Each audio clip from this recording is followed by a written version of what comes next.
What's going on? It's Thad Brown here with you. This is the Endgame. You're watching Rochester First on a Thursday. Just 2 weeks, everybody. 2 weeks until Christmas. Hope you got your list together, your shopping plan at least underway. Don't have to have the shopping done. But you better know when you're going, because 2 weeks of work, parties, things are going to get in the way.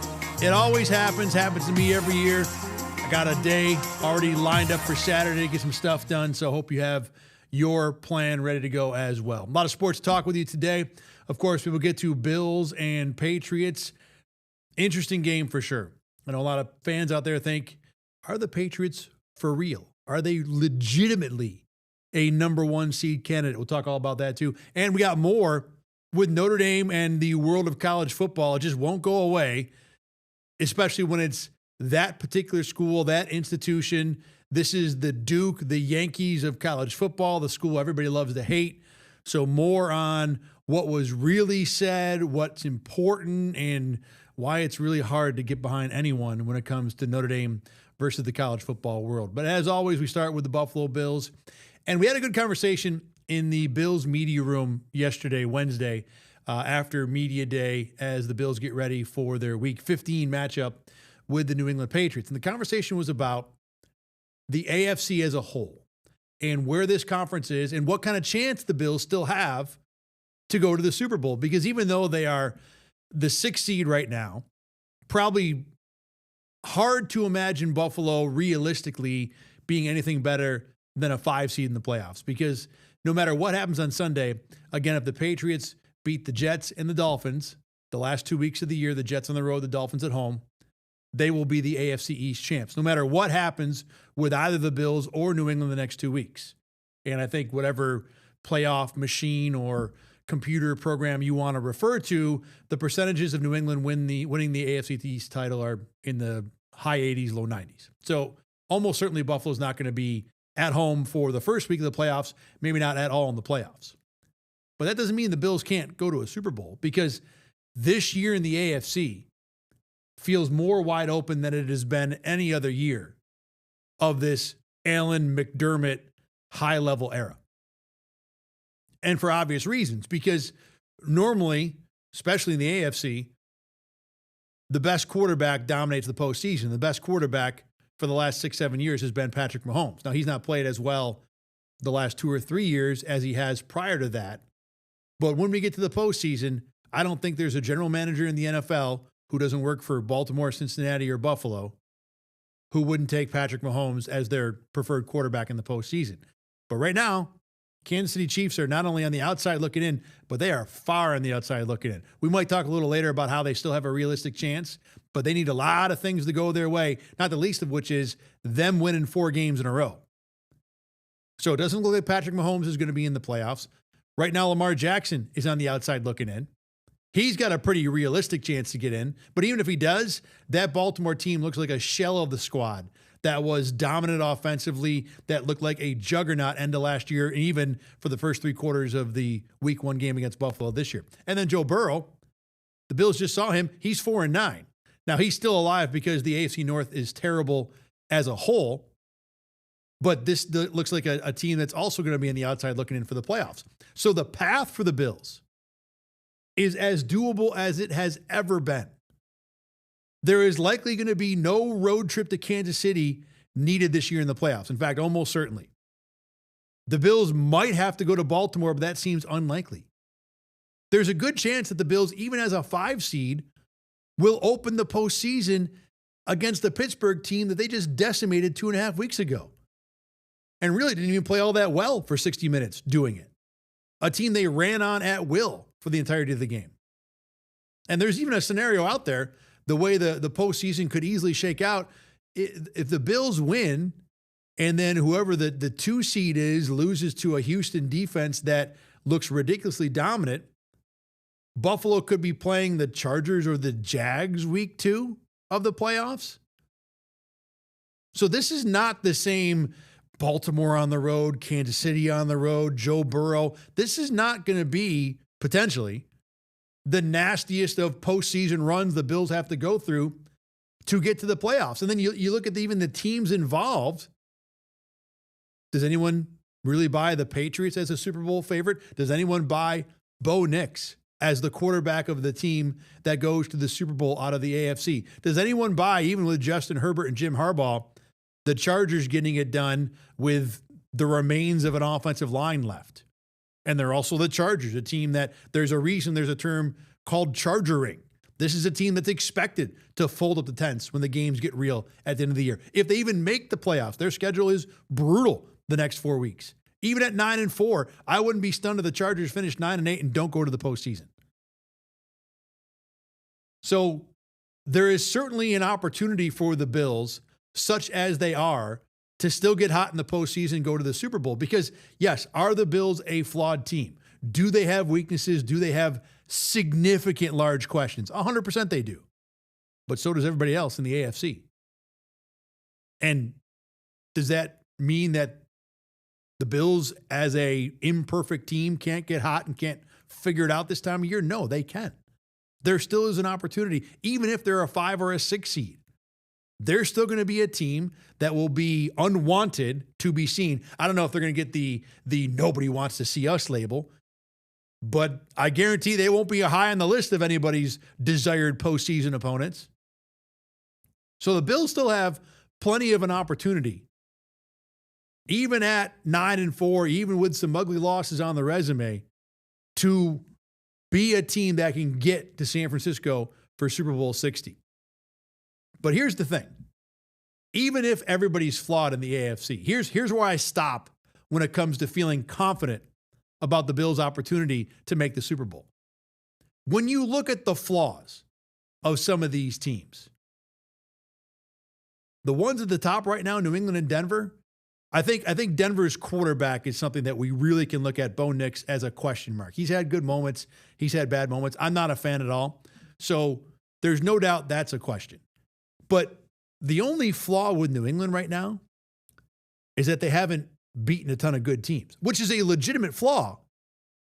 But there's nothing on this squad you look at and say that's terrible. The quarterback is great. We're going to talk about him in a minute. Up front on both sides of the ball, have been very good. Not elite. This isn't the Eagles' defensive line or offensive line. This isn't the Houston defensive line, but they're good. They can play on both sides of the ball at the line of scrimmage. The receiving core doesn't have the names, but Stephon Diggs has played above average, we'll say. This isn't the Bills' receiving core. They have some pieces there. Even the running backs, Travion Henderson has shown some home run hitting ability. They're not spectacular anywhere. This isn't a Patriots team, except maybe at corner with Christian Gonzalez and Carlton Davis, that you would look at a position group or a player and say that is a top 3 or 4 group player, whatever, in the NFL. But they don't have many weaknesses. And again, their biggest flaw is that they haven't beat much of anybody good and certainly aren't coming off 2 or 3 prior Super Bowls to where we believe in New England as a threat this time of year. But when you take the main teams, the big name, like I said, the Burrow, Mahomes, Lamar, Josh Allen quartet, and you look at the flaws, well, what's wrong with the Chiefs? The Chiefs this year, yeah, they have certainly some X and O issues, but primarily they're losing one-score games to playoff teams. They've got 7 losses. Only one of those losses is by more than 7 points, and that was the last one they had against Houston, where that game was 10-10 and they had the ball in the fourth quarter and basically punted the ball away, literally by not punting. The fourth down go that Andy Reid had in the fourth quarter of that game, one of the worst coaching decisions you will see all year long, and in my opinion, handed the game to Houston. The point is that all 7 of the Chiefs' losses have been games they were in and could have easily won. All 7 of them. What are the flaws with Baltimore? Their quarterback's been hurt a lot of the year and may still be hurt, Lamar Jackson. They have other things too, but that's the primary thing. What's Cincinnati's flaw? Their quarterback has been hurt. The Bengals are 3-1 with Joe Burrow, and their one loss was a game against Buffalo they were in total control of before Christian Benford made an amazing play. Unbelievable defensive play, but something like that was the only thing saving Buffalo on Sunday. That Bengals team with Joe Burrow, even with one of the historically bad defenses, is probably very much in a playoff situation or a playoff potential situation if they had had Joe Burrow play all year. What's the Bills' flaw?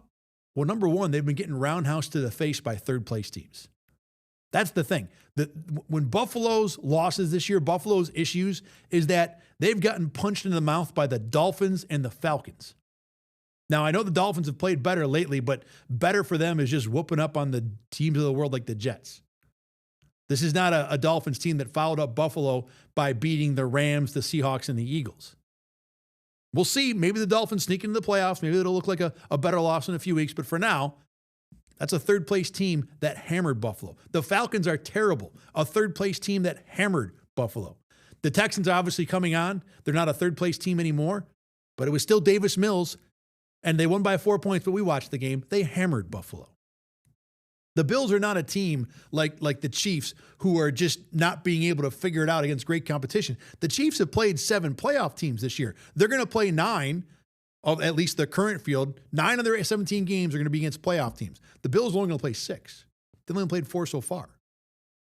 So the schedules are significantly different. This is why I have trouble getting behind the idea, well, yeah, the conference is wide open and the Bills still have a chance because they won't ever have an easier path. Well, yeah, but they have a floor that is much lower, seemingly, than the rest of the teams who are either flawed or in the playoff field. The Bills are a team that can get hammered by 3 and whatever Atlanta. The Bills are a team that can make the mediocre Dolphins look like giant killers. And even the Bills' wins, right now, the Bills' only win over a current playoff team is the Steelers and the Bucs. So they've got 2.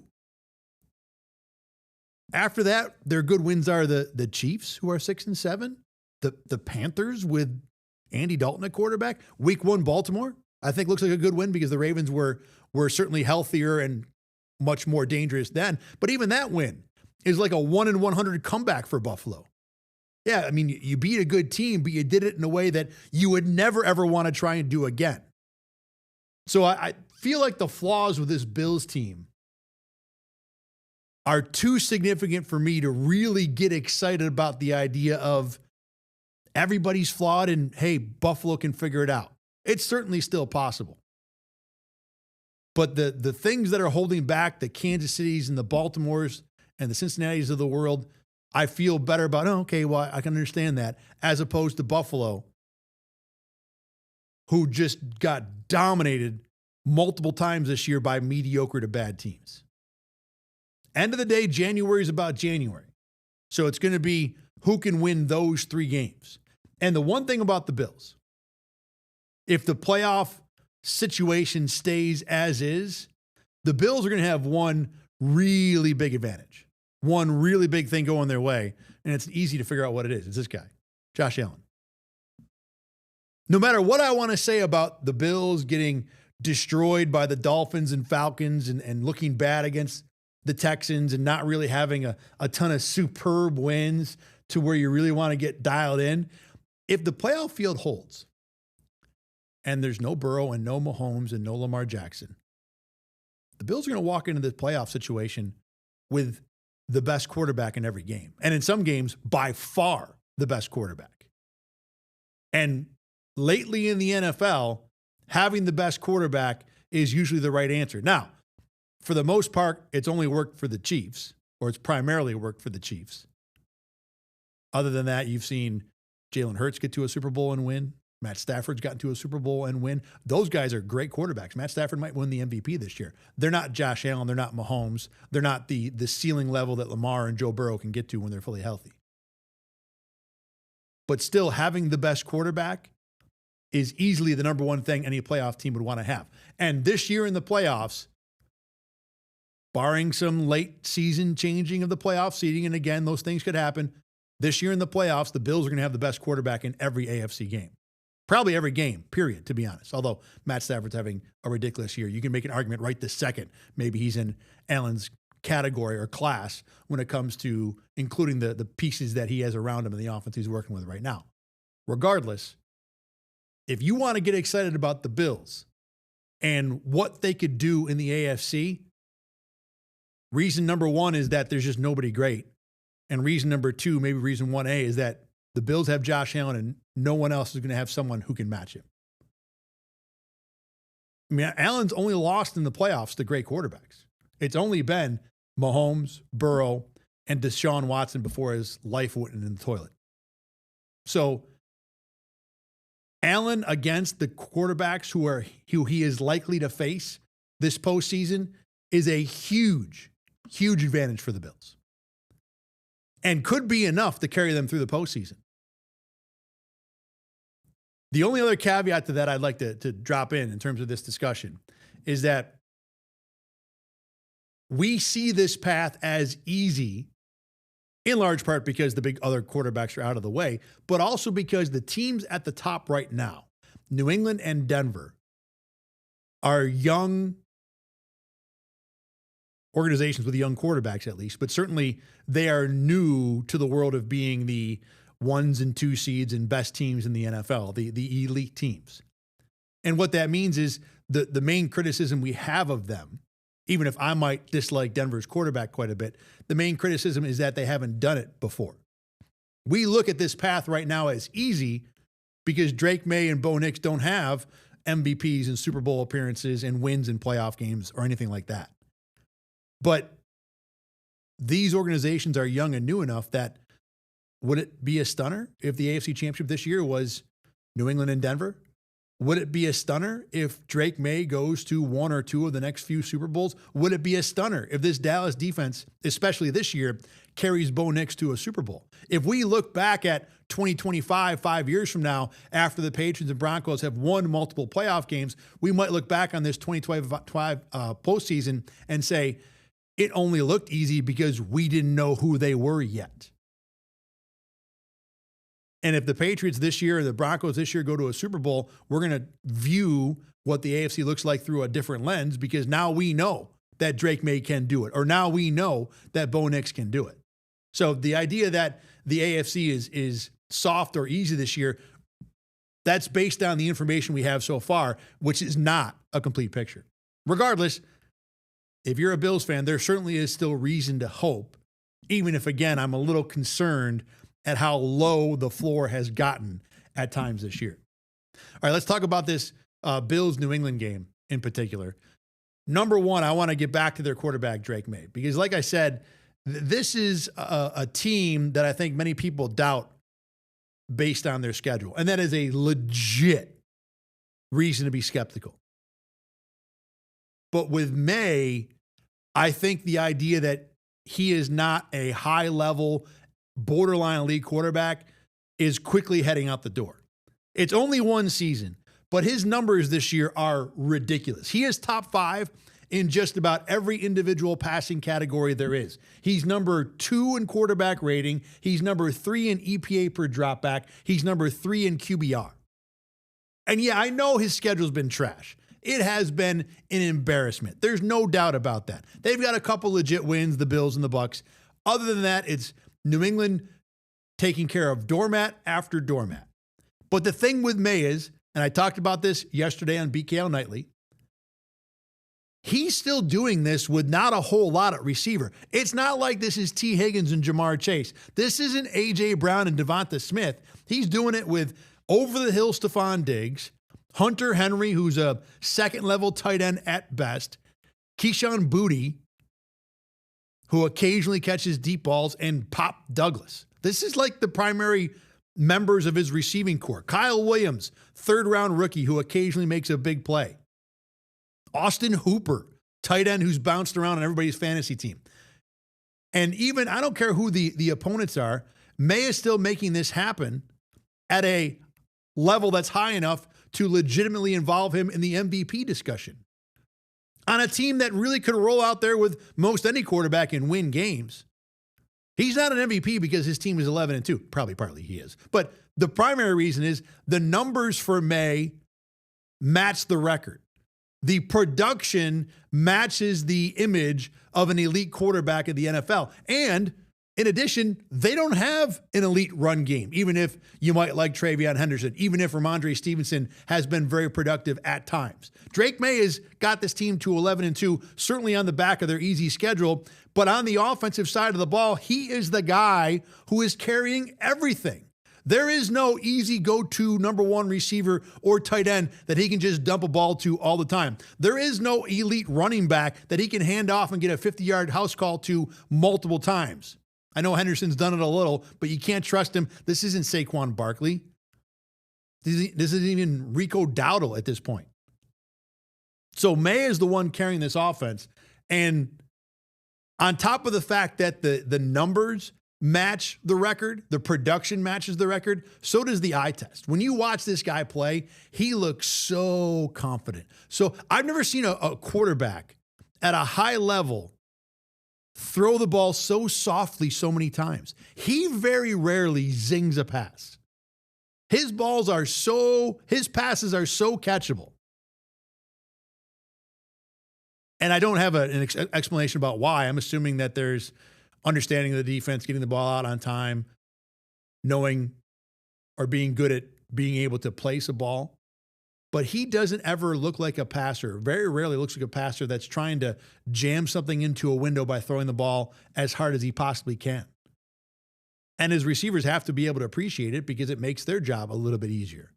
Probably reduces the number of drops the way he throws the ball. And it's just the way he handles himself in the pocket. Yeah, you can chase him. You can get him out of the pocket. You can get him moving his feet. But he never looks like he is panicked or worried. He always looks confident. The Bills talked a lot about that on Wednesday. When you ask what they see in Drake May, why he's been good, confidence and comfortability are things that you hear about with Drake May quite a bit. And it's been impressive to see this guy as a second-year quarterback being able to operate at such a high level in a way where it very rarely looks like he's over his skis. And again, sure, playing bad teams all the time will very much help in that situation. But he did it against Buffalo too. He looked the same way in Orchard Park, knocking off the Bills. So I don't think this is going to go away with May. And this is a guy too that's been sacked quite a bit. I talked about how he's top 5 in most statistical categories. Giving up sacks is not one of them.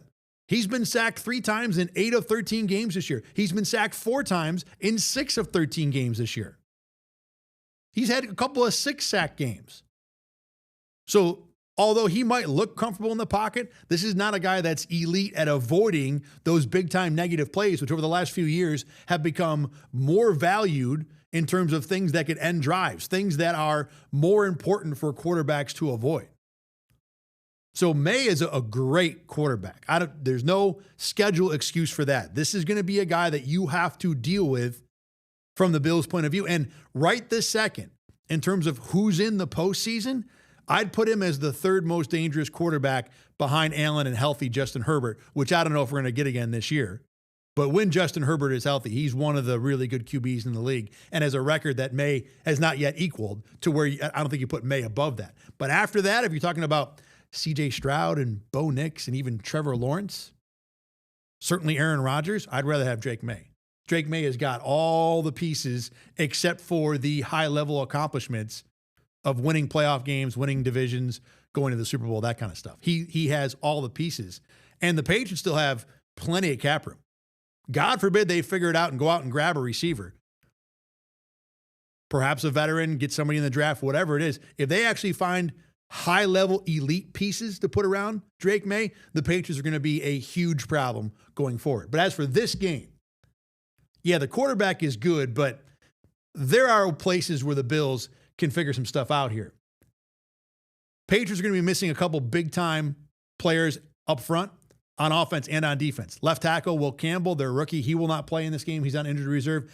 In addition, their high-priced defensive tackle free agent add, Milton Williams, will not play. And I bring up Milton Williams because the Patriots early this year, one of their best attributes outside of the quarterback has been their run defense. Their first 10 games of the year, they did not allow even 80 yards per game. They were giving up 79 yards per game on average. They did a really good job against the Bills in game 1, a big reason why New England won that game. Well, in the last 3 games where Milton Williams has not played, the Patriots have given up an average of 124 yards per game on the ground to such offensive juggernauts as the Jets and the Giants. So clearly Milton Williams seems to have had an impact both positively and negatively when he's been out. So hello, James Cook in the Bills run game. This is an opportunity, you would think, for Buffalo to be able to dominate on the ground. against a team that they could not dominate back in the first meeting in early October. And that inability to win up front was one of the more underrated parts of why Buffalo lost that game. One of the things that we heard from the players quite a bit on Wednesday, talking about the rematch with the Patriots, was that if the Bills don't turn it over, if the Bills don't make the mistakes, this game will be different. And they're right. The Bills had, I think it was 11 penalties, 3 turnovers against the Patriots. Now, part of that is, well, are you telling me if you don't make mistakes, you're going to do well? Shocker. That seems like a logical thought to me. Sean McDermott, coach of the year. If the Bills don't make mistakes, they're going to win. Of course they will. But it's a lot easier said than done in most cases. Now, the Patriots are not a defense that forces a ton of turnovers. So, especially without Milton Williams, this should be an opportunity where when the Bills say if we don't turn it over, we win, it's probably something the Bills can control. Because New England's defense, although the corners are good and they're very disciplined, they don't have the elite takeaway pieces like an edge rusher that can really force a quarterback into mistakes. They've got good corners, but they don't necessarily have takeaway corners. They don't have the type of safety like a Derwin James that can just lurk around and make big plays.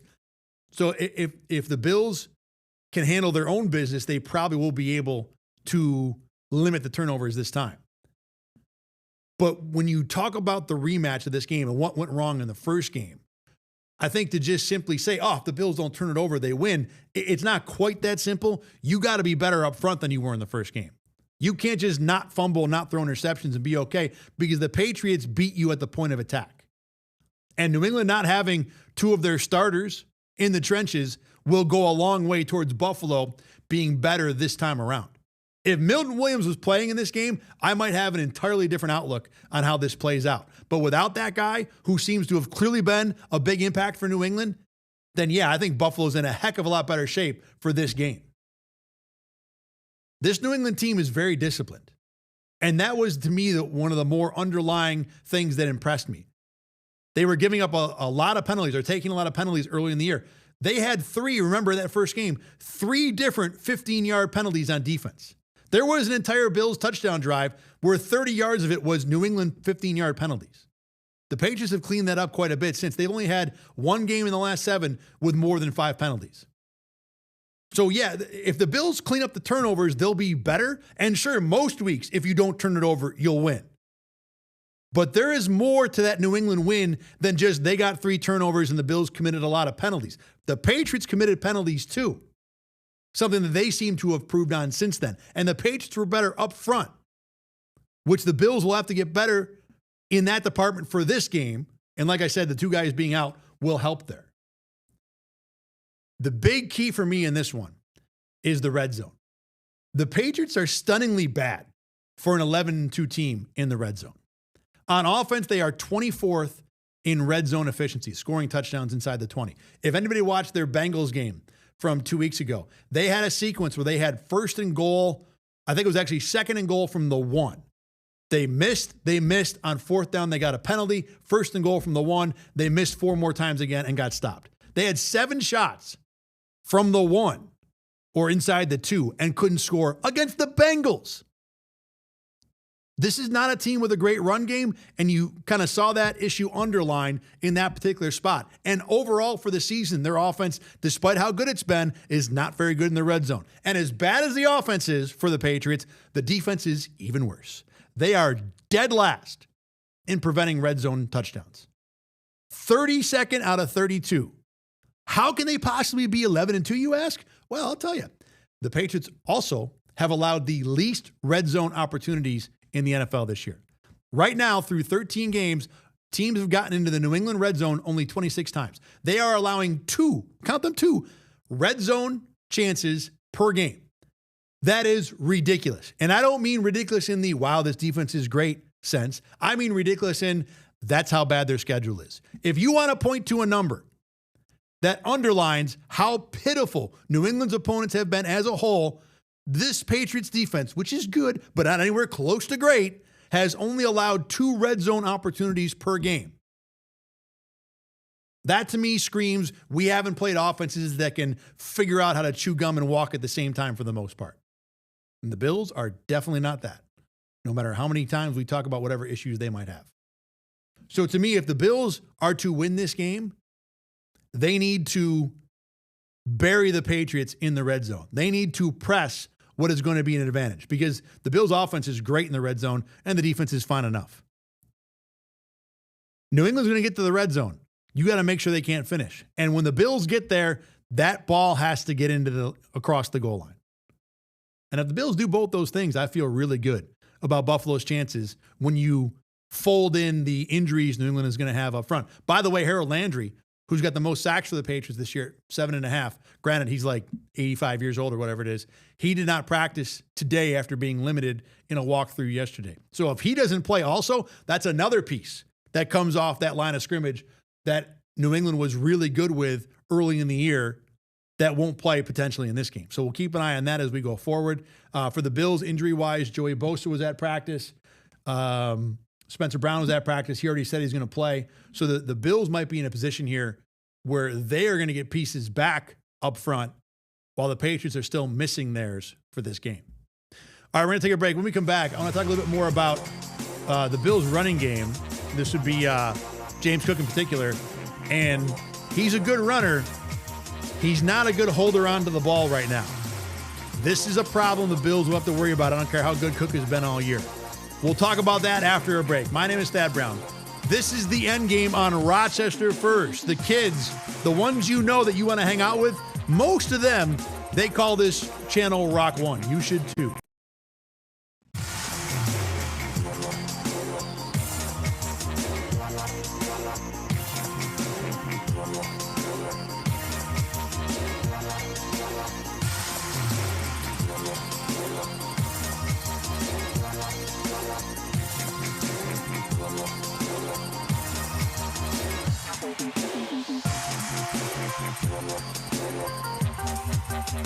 Always helps to turn the microphone on first. Thad Brown back here with you on the Endgame here on a Thursday. Bills getting ready to take on the Patriots.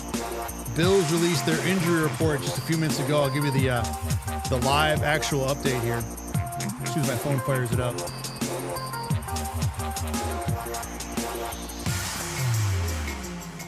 Come on, Internet. Work faster, dang it. No, they're going to get it that way. Hold on. We'll go back to the old-fashioned way here. Keyboard and desktop. Whoa. So Christian Benford was in a walking boot in his left foot in the locker room after practice on Thursday. He took part in practice during the practice, listed on the injury report with a toe injury, and was limited. I don't even want to speculate on that, but that is obviously a huge deal. Especially because the Patriots do have a receiver that could cause a problem. Before I get into that, rest of the injury report, everyone pretty much the same as Wednesday. Joey Bosa, Spencer Brown, Josh Palmer, and Terrell Bernard all limited, although all of those players were seen at practice today, participating to a degree.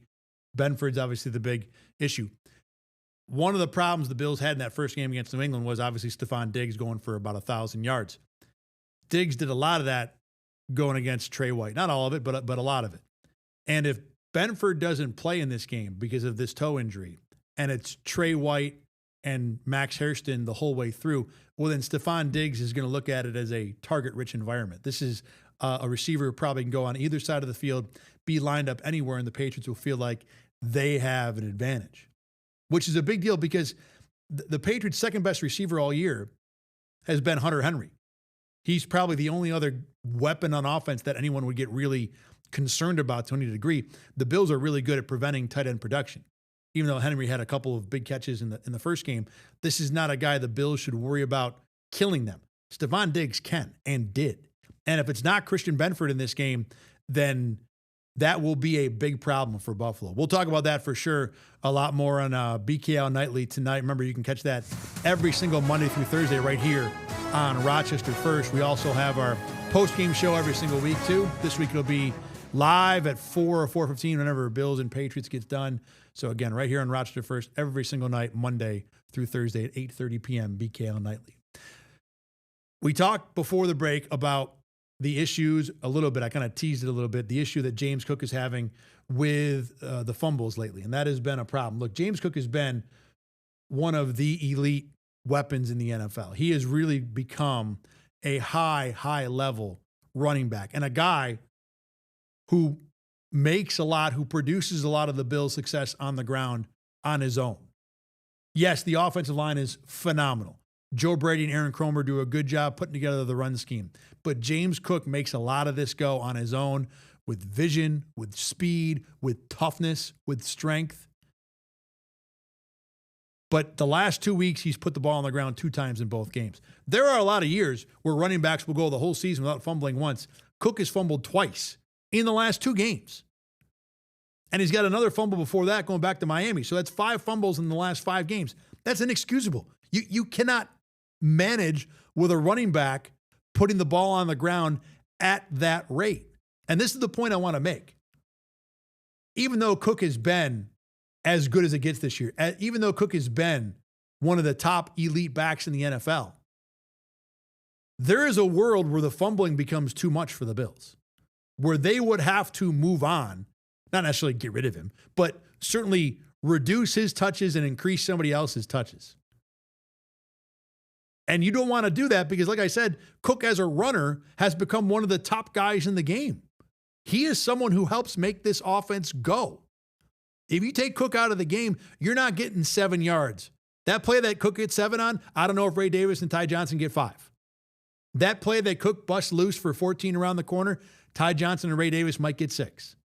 So there's an absolute advantage to having Cook on the field. But I don't care how many times you pile up all those 7s and 14s and 5s and 12s and the occasional home run call. If Cook's going to put it on the ground, you can't risk that. And when you look at Cook's best games this year, his top 3 games this year have all come in ridiculous blowouts. It was the Pittsburgh game, the Carolina game, and the Jets game. The reason I say that is because those are games where really any running back probably could have won the game for the Bills, to where you could have ran the ball as good as the offense and or the scheme was in those games. It could have been Ray Davis getting all or most of those carries. It could have been Ty Johnson getting all or most of those carries, and the Bills still win the game. They may not win it by 20 and 30 points, but they still get the W. On the flip side, that fumble he had at the end of the drive going into the end zone against the Bengals, were it not for Christian Benford's bolt of lightning, that fumble cost Buffalo a game. And this is the kind of risk we're talking about. Yes, James Cook is 100% better for this offense. He is a great runner. Not good, great runner right now. And a guy you want on the field. But if he keeps fumbling the ball and turning the ball over, there is not a benefit to giving him all those carries. Because the more times you give him the ball, the faster it's going to be before it goes back onto the ground and ends up in the other team's hands. I'm not saying that the Bills should take Cook out and do that right now. I'm saying that you need to keep an eye on this. It needs to be dialed in. The Bills have 4 games left. I would think Cook needs to not fumble in any of them. If he's still putting the ball on the ground, certainly more than once, but even at least once in these last 4 games, you will have to raise serious questions about how many touches you want Cook to have in the playoffs. Right now, he's fumbling the ball at an average of about once every 40 or so carries. That means once every game and a half or 2, James Cook is fumbling the ball. In the playoffs, if he's going to fumble the ball, if the Bills want to play 4 games in the playoffs, and you know Cook's going to put the ball on the ground 2 times, you're not probably playing 4 games in the playoffs. So this has to get better. And look, James Cook knows. The team knows. Everybody knows. But the point I'm making here is that we look at James Cook because he has earned it as a guy who is one of the top backs in the NFL, someone you want on the field all the time, someone who's on pace to have well over 300 carries this year, and deservedly so. But if he's going to keep fumbling, then you can't give him the ball that many times. You just can't. It will get you beat in the playoffs. Bottom line.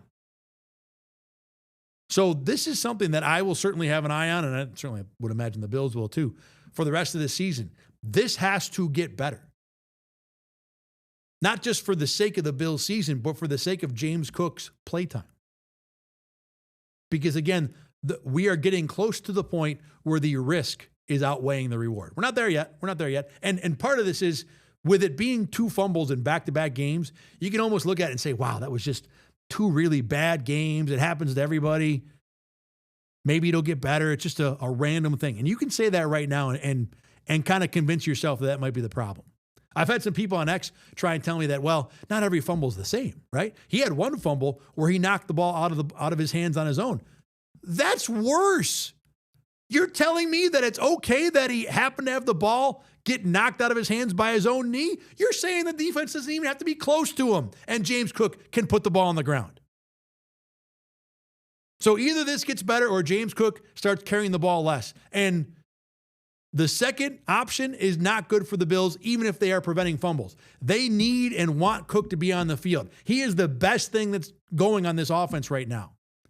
And if you can't trust that because you can't trust that James Cook can't make it through 2 consecutive games without fumbling a ball, well, then he can't get the ball as much as he's getting it right now. And that is the problem the Bills have right this second.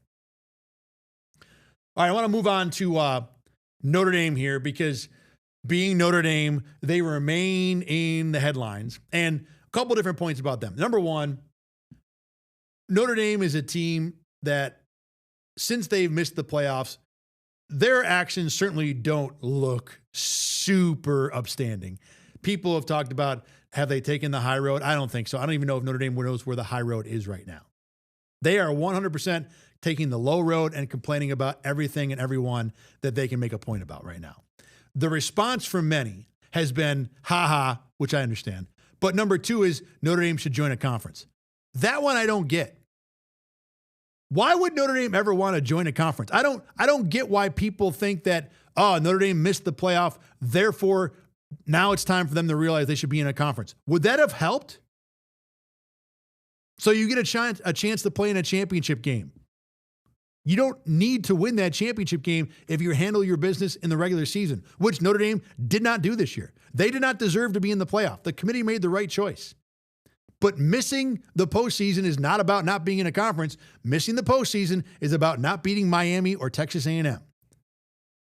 And if Notre Dame just wins all their games, I don't even care what their schedule is. I've seen people out there who've joked about the ACC should stop scheduling them and therefore Notre Dame plays terrible teams all year. That's fine. If Notre Dame goes 12-0 against those terrible teams, they will walk right into the playoff every single year, especially because going forward, all they have to do is be ranked in the top 12 to make the playoff.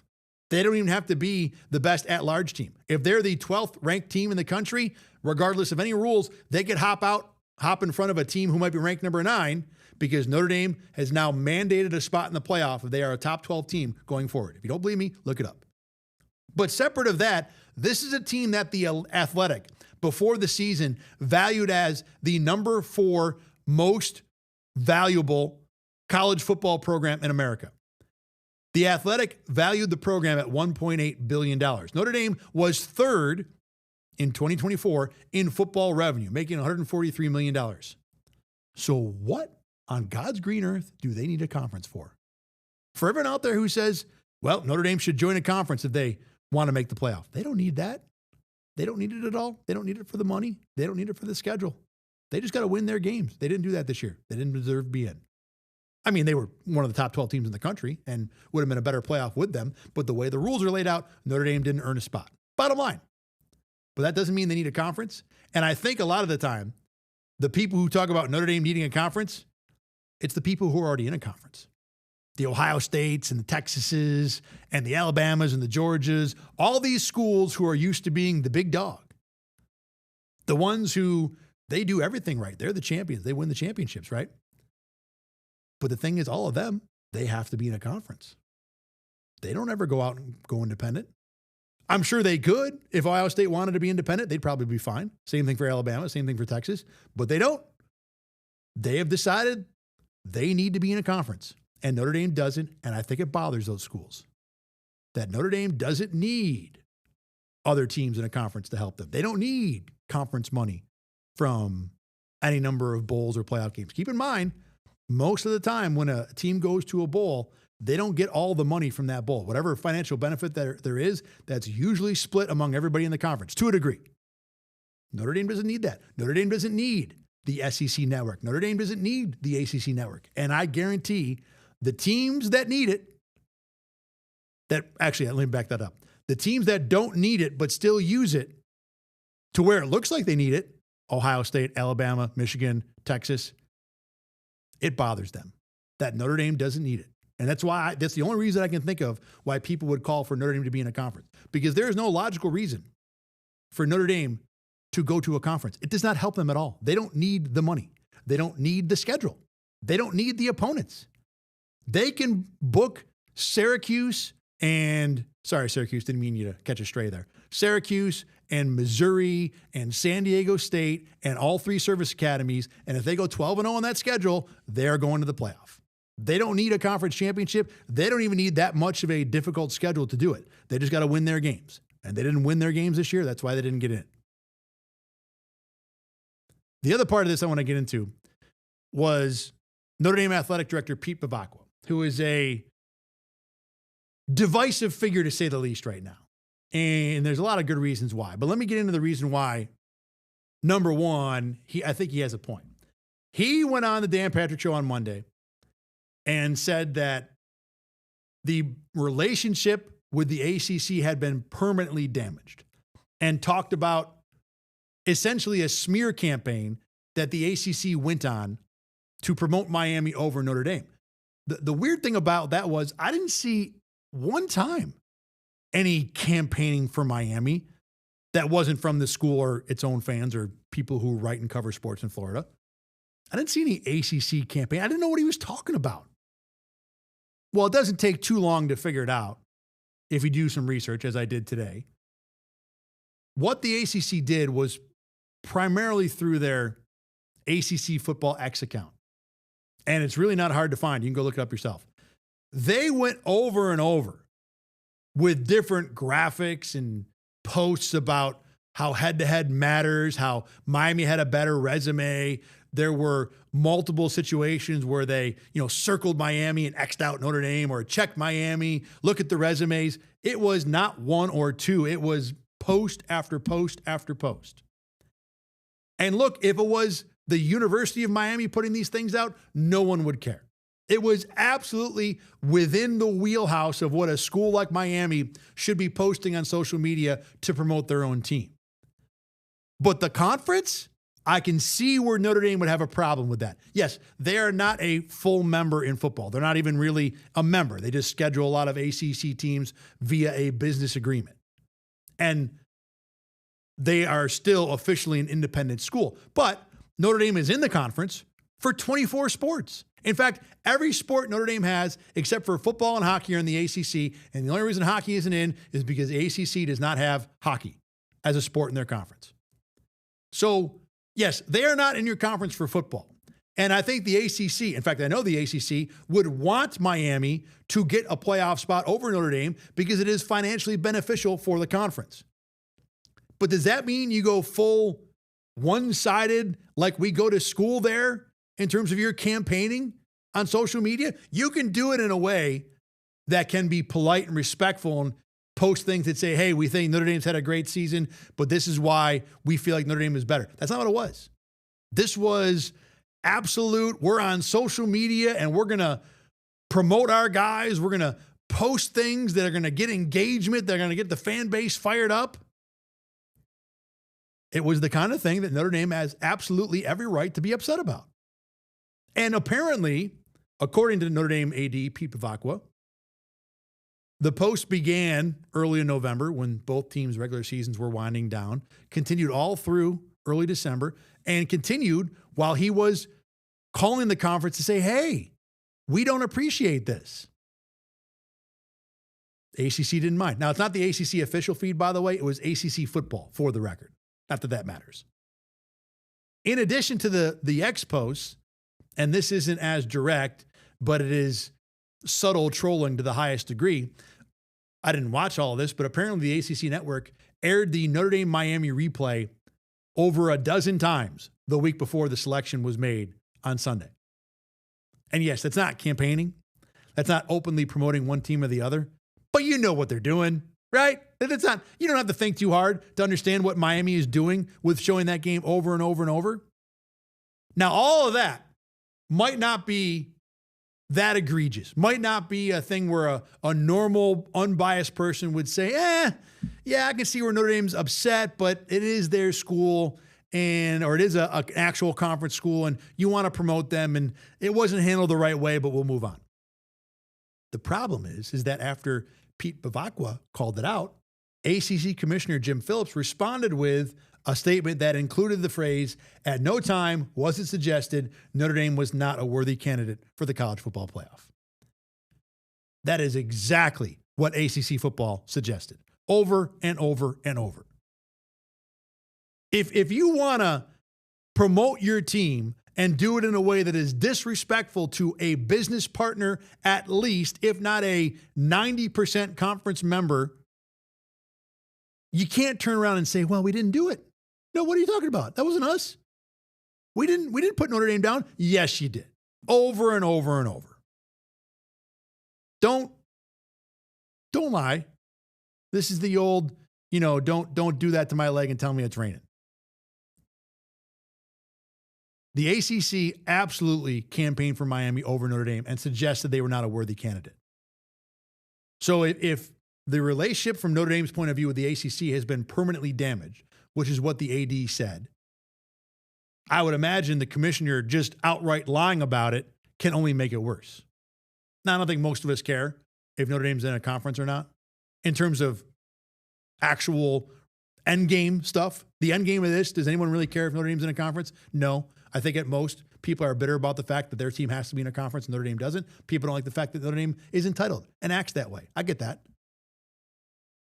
But if you really want to figure out what side is right when it comes to Notre Dame versus the ACC, it certainly seems to me like Notre Dame has plenty of reason to be upset with the way they were treated by a conference that they are a member of for the most part.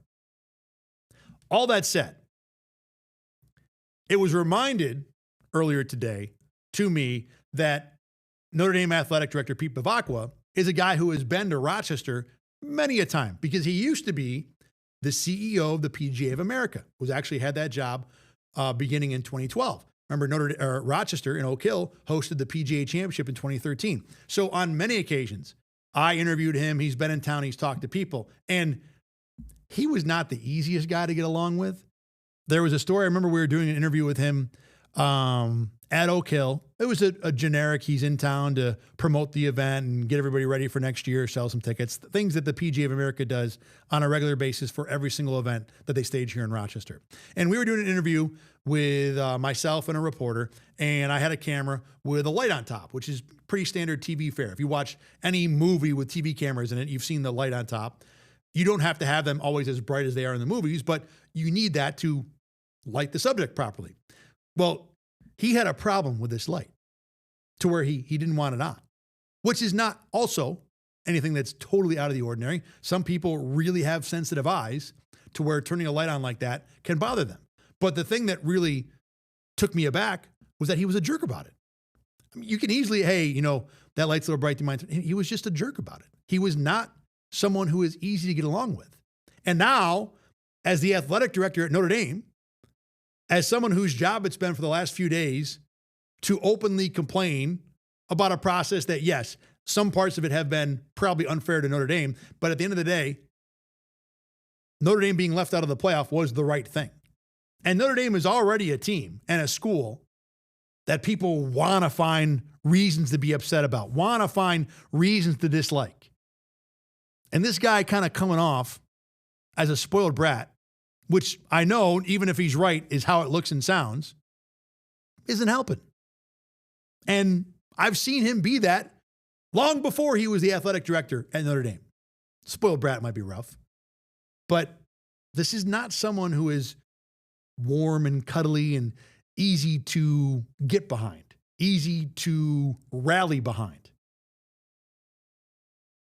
And as the face of Notre Dame's complaint, I think it only exacerbates the hate and the distaste for Notre Dame in general, especially when you pile on the fact that they're not going to a bowl, which I know is easy for the general public to look at as taking their ball and going home. I think it is probably understandable when you consider that their likely Heisman Trophy winner, maybe at least candidate, Jeremiah Love, is not going to play. A number of other players are not going to play, as many players who go to the NFL do these days when it comes to college football and bowl games.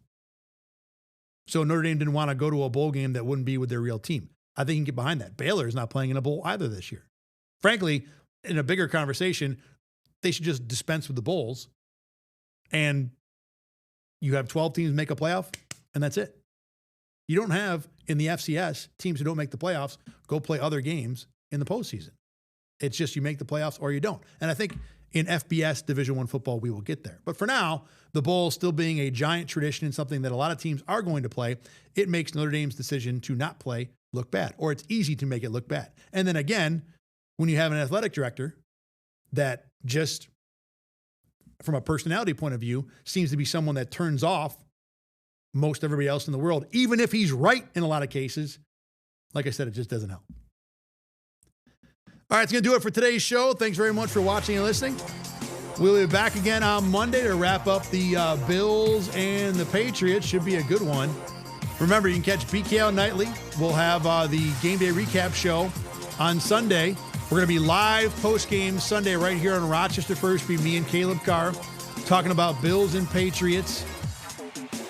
We'll be on a little after 4. Whenever the game ends, we'll stay on until 5. You can catch that show anytime you want on demand right here on Rochester First. Once again, thanks very much for watching. Have a great weekend, and I will see you on Monday.